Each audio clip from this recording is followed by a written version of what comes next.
It's like a pizza crunch without the batter. It's like the wood juice without the water.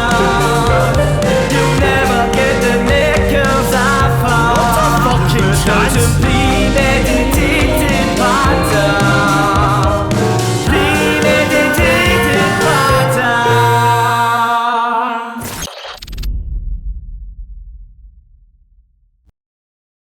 batter. We are back on Premeditated Patter. The TikTok social media influencer boxing event is over. It's done. All that build up, all that trash talk, all that whatever the fuck it was is done. And it was definitely finished off in style. First and foremost, before I progress any further in this podcast, I want to give a big massive shout out to everybody involved, the people that put it on, especially Kaz Milligan, Mayhem, people that ran the event, that got it together, they made it happen, all the fighters that took part in the event, all the people that attended. And a big massive shout out to Jasper and Jason Easton for coming up against myself. Jasper for coming in, bringing the heat. If you didn't watch it, I won by knockout in the 4th round, but it was a hard slog. It's a hard slog. Had it been a weaker man than myself in that ring, Jasper may have edged the victory, but unfortunately he was up against Hawaii 5-0 and I had that dog in me. That dog in me won the fight, but I take nothing away from Jasper. He fought a great fight. He fought a lot better than I expected him to fight, and I think most people expected him to fight. Let's be honest here, he came and he brought the heat, so fucking fair play to him, man. And I go to shake his hand and share a moment with him after it. And I'll be honest, a lot of trash talk in the build up to it. Majority coming from my side, but listen, I had no ill will towards Jasper. I never did. My plan this full time was just to do the trash talking, to build and sell the event. That was my goal, and I feel I achieved it. Maybe got a bit too close to the bone at certain times, but that's the aim of the game. Know what I mean? We're going into a fight. We're not going in. It's not a tickling competition. And he certainly left me something to remember him by. But the event as a whole went well. For personal reasons, I won't be taking part in that event again. Not saying I'll never do another boxing match, but I've got my reasons. And I'm not going to start lambasting the event or anything that went on. I'm not going to start naming it or shaming it or anything like that. It's just anybody that's close to me will know, but I'm not going to publicly name and shame anything, but I'll just making my point clear. Obviously, let's be honest, I'm a main card fighter. I can do the promotion, I can do the trash talk, and I can do the business when it comes to fight night. I can run an event, so I've got no business being on an undercard. I wasn't made for an undercard. No taking anything away from the Kaz and the property boss. Obviously, weight issues came into play, which meant they were forced into an exhibition. And of course, they couldn't declare a winner. But a lot of people said mine and Jasper's was the fight of the night, and it was. We fought like a pair of lions fighting over a bit of meat. And it was a great fight. I really loved it. In the first round I went in, there was a clash of heads. I don't remember it. It was one of the coaches told me about it after it. I've got a wee mark there. It was a bit of a lump. And I don't know if it was in the same exchange, but I get clobbered in the ear. And right away I felt as if my head was underwater. My 2 ears felt clogged as if you ever dunked your head underwater and get water in them. And I was like, what the fuck is going on here? And he was swinging punches me, and it was that southpaw stance. I didn't prepare for a southpaw. Jasper was posting videos where he was hitting the pad southpaw, and I'll be honest, no offence to Jasper, I don't think it didn't look natural to me fighting southpaw. I thought he was orthodox and he was trying to pretend he was southpaw to lead me on. So I think I done 1 round of sparring with a southpaw that full camp. Don't get me wrong, I trained very, very hard, but I went in massively underprepared against his style, and I paid for it with multiple left hands to the fucking face. So quite deservedly, that I'm talking about. But with that in the first round, and by the way, I'm not making any excuses. Jasper fought a great fight, but I remember getting into the second round. After the first round, I went into my corner And I just felt that way. It was like, what the fuck is going on here? That way, I just felt as if, as I said, my head was underwater. And I just remember saying to myself, I'm going to need to dig deep here. I'm just going to need to go for it and fucking get through this and do it. And that's when my training came into play. As much as I trained physically, I also trained myself mentally during that camp. Because there was going to be moments, as much as I say I'm going to do Jasper in the first round, and don't get me wrong, I believed it would have been easier than it was. And you call me a liar, call me a bullshitter all you want, I don't care, I'm going to say this how it is. A part of me kept imagining fighting a tough fight to the end, that it was going to be a hard fight, that he was going to do well, and I was going to get the knockout in the last round. But I wouldn't entertain the thought of it. It kept popping in my head, because what I know is, it was almost like a Rocky kind of thing, where it's like, it's a tough fight up to the last round and you win it by the knockout. But I wasn't allowing my head to entertain it, because I was like, no, I'm going to win this convincingly. And I did win it convincingly. I wouldn't be knockout. There's nothing more convincing than that. People have got a lot of things to say about how the fight went and that kind of thing. In my opinion, it went only one way. Can't really argue with a KO. And that's not me trying to get a boot into Jasper. That's not me having a last dig at him. That's just the way it is. I'd be saying the same if the shoe was not fit. But end of the day, he fought brilliantly. And I commend him for that. He done very, very well. He gave me a hard fight. So, and I'm proud of him for that. I'm proud to share that moment with him. We stole the show with that fight. We done really well. We gave the audience what they came to see. They wanted to see a war. They wanted to see a dogfight. And that's exactly what they got. It was dramatic. It was everything you want in a good fight. So it was an absolute honour to share it with the big man. And I've got nothing but respect for him, his team and his family. Yesterday, I had this... So yesterday was the day after the fight. I still had the waterlogged feeling in my ears when I woke up. I jumped in a cold bath and I dunked my head under the water, which I usually do. And when I came back up, I was dizzy. I almost came out the bath. I was like swaying from side to side. I had to like steady myself and breathe in this bath. I was like, what the fuck is going on here? And then I noticed in my right ear, it started leaking fluid. So I spoke to a few people. They thought I maybe had a concussion. And then when I says about the fluid, they were like, right, go to hospital and get that checked out, because you could have a fractured skull. So I went down to hospital. With A&E, which is funny because I did say Jasper would have the ambulance waiting on him, A&E and all that kind of stuff. And I ended up going to A&E, so I ended up eating my words there. Went down to A&E. It was quite a quick process, if I'm being honest. In A&E terms, I was maybe about 2 hours all in. Went in, I got a CT scan, get my ears checked. My skull was fine, but I had a perforated eardrum. So... no going into water for 6 weeks, no sparring. Take it easy, essentially, man. So, considering how the fight started off, I done very, very well. I battled through, but as I say, it's sheer grit and determination.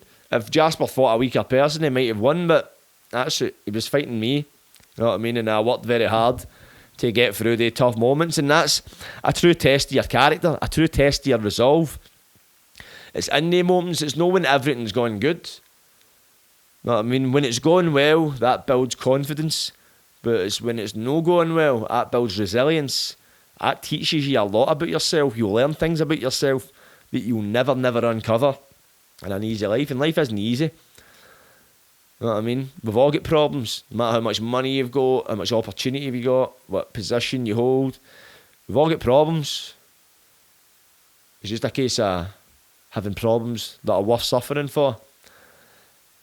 And there was a lot of suffering in that camp. Physically, mentally. Jasper talks about head injuries. I had injuries and all. I injured my Achilles. I couldn't train boxing. But I found a way around it. Before I would have went like that, nah, I'm no training and like, I can't get training. I had the flu. I was no well for most of this year. Trained through it. It's a mental game. But that's where that mental toughness comes. And it's in the moments when you're able to summon it. So it's not when it's easy. It's easy to perform when it's easy. But when it's hard, it's turning up. Sometimes you turn up to the gym, you get your fucking ass beat. You get humbled beyond belief. But that's the moments that teach you what you're made of. And that's what strengthens your character. And as much as if you ever heard the term a humbling defeat, against Jasper, that was a humbling victory. Because I came out a lot more humble. Because I learned, wait a minute, I've got a lot to learn in boxing too. So, pardon me, I've known a massive rush to get back in the ring. Unless the money talks. Let's be real here. But I would do it again, but I'm on to the next project. Yesterday, that was the day after, I suffered with my coach, Jay McFarlane. Shout out Jay, shout out Dylan for helping me prepare during this camp. Sam Kinnock for allowing me to use the gym. The Sanctuary for allowing me to use their gym. But Jay said to me what he calls it is what now syndrome. And it's that come down after a fight. There's a lot of build up. You're leading towards something with a fight. That's the first I've experienced it. And with TikTok, it being a TikTok influencer event, there was a lot of eyes on it. There was a lot of hype. There was a lot of stuff going on in the background, stuff going on in the forefront. And it led to this, and it was an explosive night. There was a lot of shocks. I definitely believe whoever paid money, apart from whoever paid for the pay-per-view live stream, if you paid money, bought a ticket and you went there, you got your money's worth. It was definitely a top night. But after it, you suffer that. What now? Because for the past few months, I've been focused towards a fight, been training, been eating, whatever has been geared towards success in the fight. But I remember coming back from the hospital yesterday, went and got myself a pizza after the fight, pizza and chicken balls, South Indian garlic chili chicken pizza. It was glorious. And then yesterday I obviously had a pizza as well because I just wasn't done having the blowout yet. But I was on the way home and I remember having that feeling like, oh, what now? I just suddenly felt without purpose. It wasn't a nice feeling. I didn't feel good. I felt it was almost like a come down. It was like a depression. I was like, ah, fuck. But I'm very, very lucky because you've got the other boys on the show. I don't know what ventures they might have planned. Me, I've got multiple projects that I've got envisioned. I've actually got 2 planned right now that I'm going to announce. So immediately, don't get me wrong, that yesterday I had to spend and rest. I was a bit battered, a bit bruised, and just a bit done in. It's a grueling, taxing thing on your body and your mind preparing for a boxing match. And then taking part in one. I'd done a white collar fight back in September. It wasn't anywhere near as intense as that. It got changed to an exhibition at the last minute because the guy I was due to fight pulled out.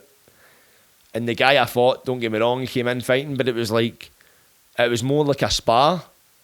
Whereas with Jasper, it was a fucking battle. So I had to just recharge and reset and just breathe, man. I had to just sit down and I had a lot of messages. Anybody that messaged me, anybody that might have met me, it's an absolute pleasure. Thank you very much. I'm honoured that you've taken your time out your day to get in touch with me. I've not getting back to everybody, and there's that many of you to get back to. It's very hard to keep track, but don't think I'm not saying it and I'm not thinking about you. But it was a lot just to kind of having all that and then just, because you're going boof and hitting reality. So I had to just sit and go, right, breathe, take your time. I took my time yesterday and I woke up the day. And the day I woke up, I was like, back to business as usual. Got up, went a run, had my eggs, my avocado, my mackerel, and I felt good, man. Oh man, I just had some burgers there, a wee bit of pakora there, but it wasn't a takeaway pakora, it was the stuff at Lidl. And it's, as I say, I don't need to eat strictly, I don't need to eat what I don't know, treat my body like a temple. See, that's the thing, I don't need to do it, but I want to do it. Because it's like, see all that build-up, see when you're actually eating clean, you're looking after your body, it feels great. It feels good just eating good food. Training, looking after your body. I started to shed a bit of the timber on the belly and I'm like, you know what? Do I want to go and put all that back on? And I don't. It's like, you can't have too much of anything. That's where the discipline comes into it. It's like you reward yourself. You eat clean all week, you can have a blowout. If you have a blowout every day, it just becomes meaningless. It's like anything. So, the day I got up, back to business as usual, man. And my next port of call, I've got two things. My first thing, on the 23rd of May this year, I'm going to be flying to Barcelona to do ayahuasca. The retreat is booked, the flight is booked, and we're ready to rock. And I'm going to be filming a documentary. I'm going to be doing it with the Soul Hub. Shout out to Soul Hub, partnered with Chloe and the individuals she's picked. And I think there's going to be 12 of us going. So if you follow me in any socials, you'll see me announcing that. I will be looking for sponsors to come on board to help with the funding of the project, and they'll be offered sponsorship opportunity, advertising during the documentary. And as I say, I'm very, very lucky. I'm in a position where I can just move on to the next project and not have to be in no man's land. I had this planned for after the fight. But if you see my podcast with Tari and Boyd, where he talks about how he drank ayahuasca in Poso, with ayahuasca, you kind of get your calling with it. It's no something you phone dial-a-boos for at 3 o'clock on a Sunday morning because you're rattling. It's a lot more deep and meaningful and spiritual than that. So what I say is, during that point, after I've done that podcast with Tari, I'm like, I'm just going to wait and see. I'll get my calling. It'll come to me when it's time to come to me. And I ended up, not long after that, in touch with Chloe for the Soul Hub. Purely by chance, she messaged me asking me to go along to the Boundary Breaker, which I spoke about in a previous podcast. And it was great meeting Chloe and obviously becoming friends with her. And I can't remember how ayahuasca came up, but at one point ayahuasca was mentioned. I can't remember who mentioned it. She'd been to Barcelona and done it. And long story short, and the only reason it's long story short is because I say long story, it actually was quite quick. 1 minute, somebody mentioned ayahuasca, then the next minute, we were booked on a retreat quite quickly. So, if that's not a calling, I don't know what is. But you'll see me mentioning that in my socials, and if you watch the channel, you'll see it pop up very, very soon. My next announcement, possibly in autumn, sometime in autumn, me and Ravy Davy will be hosting another BAMS to the Slaughter. If anybody remembers BAMS to the Slaughter back, might have been 2022. Me and Ravy, we hosted a panel-type comedy show where we had a host, Billy Kirkwood, with two teams. Me and Ravy were the team captains. Billy Kirkwood, he'll not be hosting it this time. But what it was a comedy-style panel show in the style of Mock the Week / Whose Line Is It Anyway / Would I Lie to You? That kind of style where we have a mixture of games, audience interaction, improv, and just basically slaughtering absolute fuck out each other. That'll be happening in the Fairfield Club in Govan. So, keep your eyes on this channel. I will be announcing it. And get yourself a ticket, man. Since me and Ravy last done it, our stock value has definitely increased. Our social media profiles have definitely blossomed. And we're the boys. We're scheme legends. Know what I'm talking about? That's a thing I notice as well. Like, see, it's hard for me to see what people take for the stuff I do. Listen, don't take it the wrong way. See, anything I do, social media wise, YouTube wise, anything I post, I do it for me. I do it because I enjoy it. And that's why people connect with it. Because Rick Rubin said, in order to make something for an audience, the audience can't come into the equation. So see, when you're making stuff with the thought, oh, he'll find it funny, she'll find it funny, they'll find it funny, you failed already. Because you're taking away from it what makes it great, and that's your input. What you find funny is your art. Art is selective to the individual. So when I make stuff, I'm just making stuff I find funny, and I'm sharing it with people. And a lot of people connect with it. I've found it quite recently is because just account for the scheme. You know what I mean? That's exactly what it is. It's like I'm very relatable because as I hear, there's a lot of people that know people like me. Or maybe I just represent what a lot of underrepresented people feel in their opinions, their comedy, their humour, whatever. End of the day, you ask multiple different people opinions of yourself, you'll get multiple different answers. And to be honest, there's probably truth and bullshit in every one of them. And it doesn't really matter what people think. The important thing is people connect with it. And in the past few years, a lot more people have connected with my stuff. Since becoming sober, I've managed to just be a bit more authentic, where I just do something because I enjoy doing it. I don't try and force it. I don't try and force my hand. And I do the business. And it just, that's what makes it work. It's a much more enjoyable process for me, for you. Everybody's happy. But last week, I worked my last day at my job as in a student accommodation. I quit. I left that job. And that's me, planning on making Some Boy Productions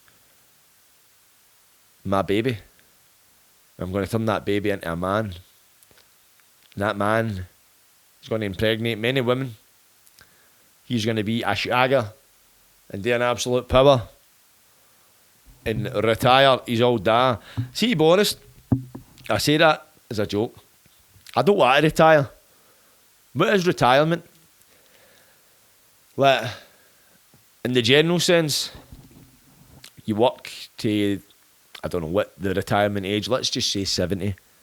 I know that number isn't correct, but let's just say retirement age. You work till you're old and you stop. And what do? You live out your days doing what? Fishing, knitting, sitting in your arse, go to the pub. Me, I always want to be creating. To the day I die, as if I manage to create art in whatever form I decide to create it in, right up until my last breath. I'm no arsed about when I die because I've constantly done what I love. But I'm still able to do the thing I love up until my last moments. It's of no concern to me when that last moment comes. And I actually came to that realisation quite recently. Because it's when it's your time, it's your time. You know what I mean? So if I can keep doing what I love, which gives me life, gives me purpose, and I was a guy that spent many years without any purpose, without any direction, without any goals, without any ambition, without any future, without any vision, without nothing. Apart from what I was able to bang up my fucking nose or swallow. Past few years, man, my life's transformed.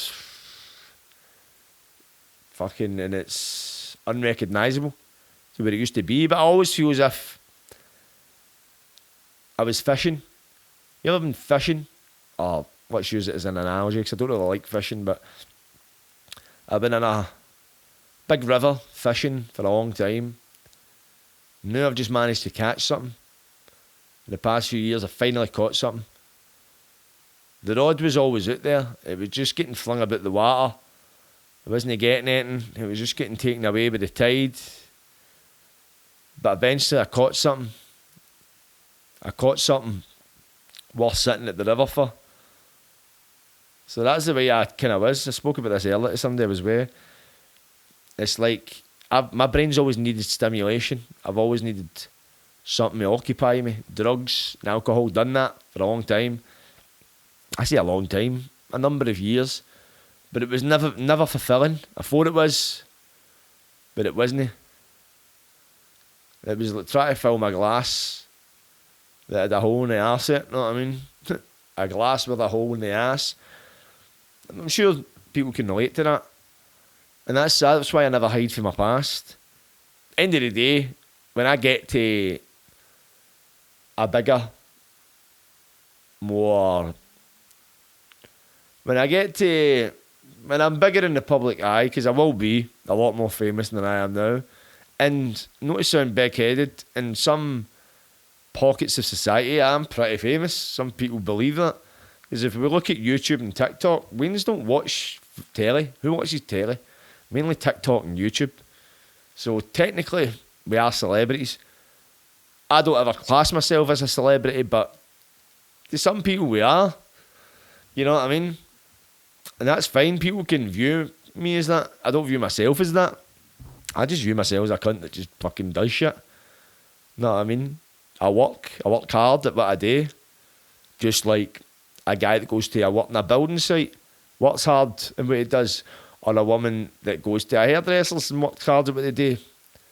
I've just found something I'm passionate about, and I work hard at it. And it doesn't even feel like work. It's beautiful, man.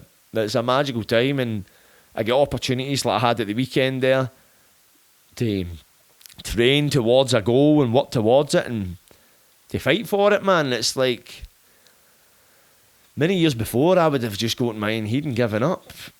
But no, I'm developing this cast iron self-will where I know I can achieve anything. The world is my oyster. There's anything I envisage, I will achieve.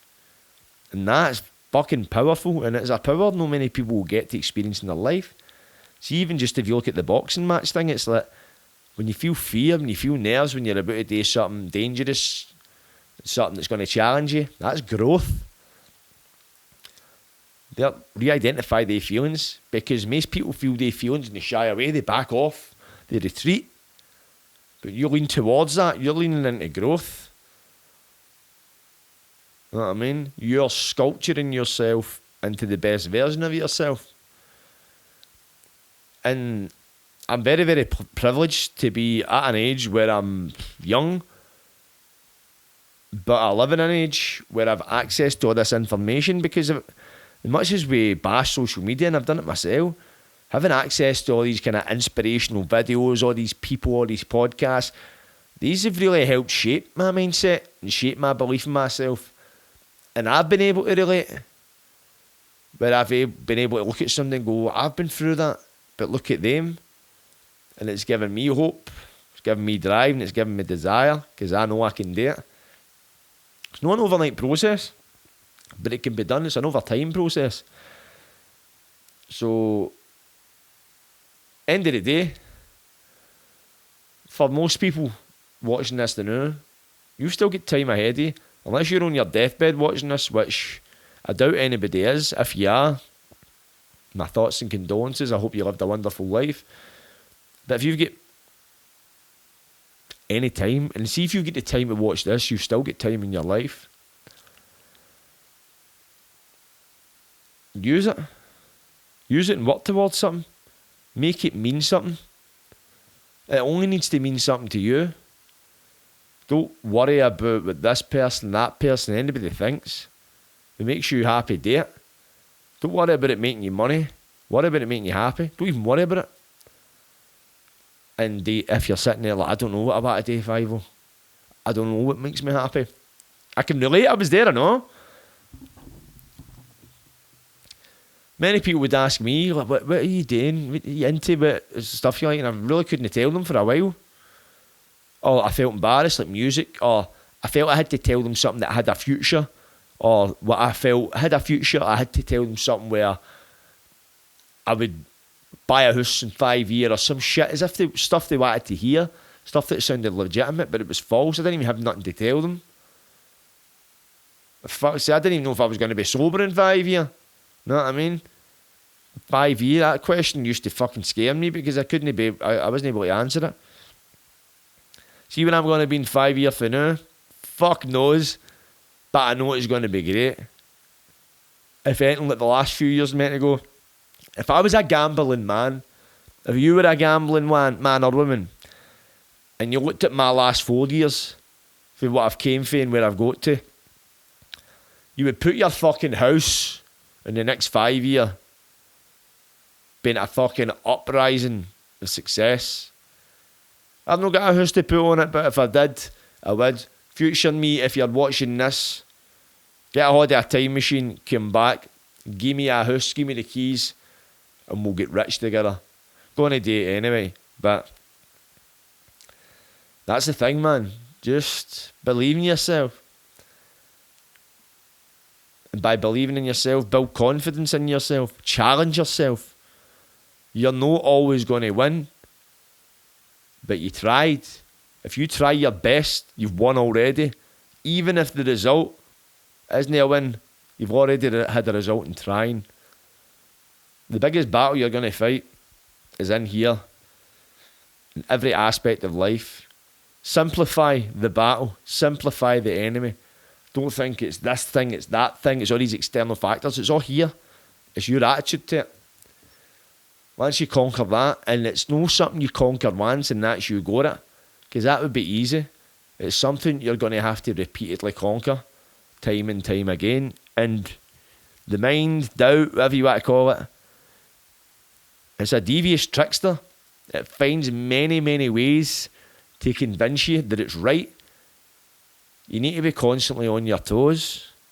You need to be constantly battling against it. But once you realise that, have that realisation that that's what's happening, and sometimes it still tries to catch you, to just keep fighting. And then once you see it, once you see what you can achieve with it, you'll become unstoppable. Believe me. That's what it says up on my board, my whiteboard that's behind this camera. Last year, 2023, it said the year of 5 O's 2023. I've changed it this year. The year of 5 O's 2024. I am unstoppable. And I am. And I will be. But I don't need to tell you that. You either already believe it, or you're going to see it if you don't. But I'm going to bounce for now, people. I'm going to get to my bed. It's been an absolute pleasure. I love each and every one of you. It is an honour to do this from the comfort of my own home. For you to tune in, to spend some time out of your precious, precious life, listening to me talk, connecting with my words, or even just watching me. Whatever you're doing, you're eating your dinner, you're having a wank, you dirty bastards. Whatever you're doing, wherever you are in the world, man, just know I thank you. Thank each and every one of you individually for taking the time to watch what I put on the screen in front of you. And I would urge you to keep watching, because life is going to get much more interesting.